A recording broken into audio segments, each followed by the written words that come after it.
This small ship, revolving on its own axis here, continues to engage scientific research to this day. It is the Bremen Cog.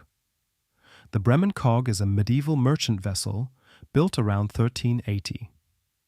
The wreck was discovered in 1962 during dredging operations in the River Weser. Until then, ships of similar appearance were known only from highly simplified medieval depictions. Consequently, the discovery of the wreck was a scientific sensation.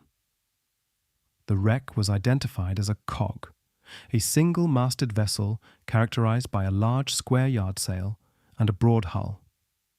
The hull was designed to maximize cargo capacity and could carry a load comparable to that of a modern shipping container. With this design, the cog navigated rivers and coastal waters, connecting the trading partners of a vast commercial network, the Hanseatic League. The Hanseatic League conducted trade from Flanders and England in the west to far into the Baltic region, including cities such as Gdansk, Riga, and Novgorod. This was no easy task. With only a single large square sail, handling the vessel required considerable skill and experience. Sailing directly into the wind was impossible. Another striking feature is the raised structure at the stern. From this elevated position, one had an excellent view of the surroundings. It was the natural station of the ship's master. At the same time, this structure could serve a defensive function. Accordingly, it was known as a castle. Naval engagements at that time were only rarely fought with cannon. Instead, sailors defended themselves with bows and arrows or with swords in close combat. In addition to the ship's master, the vessel likely carried a crew of around 10 people.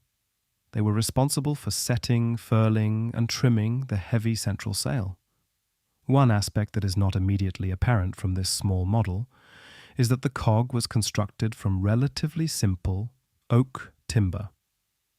As was customary in wooden shipbuilding, the gaps between the planks were sealed with a mixture of plant fibers, animal hair, and tar to prevent water ingress. This material, known as animal hair caulking, was also identified on the Bremen Cog. Despite its comparatively simple construction, this merchant vessel was capable of remarkable performance.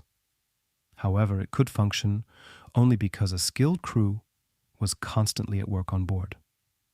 They had to load and unload cargo, maintain the vessel, handle the sail, navigate using visual observation and the lead line, and exploit the wind as effectively as possible in order to reach their destination quickly.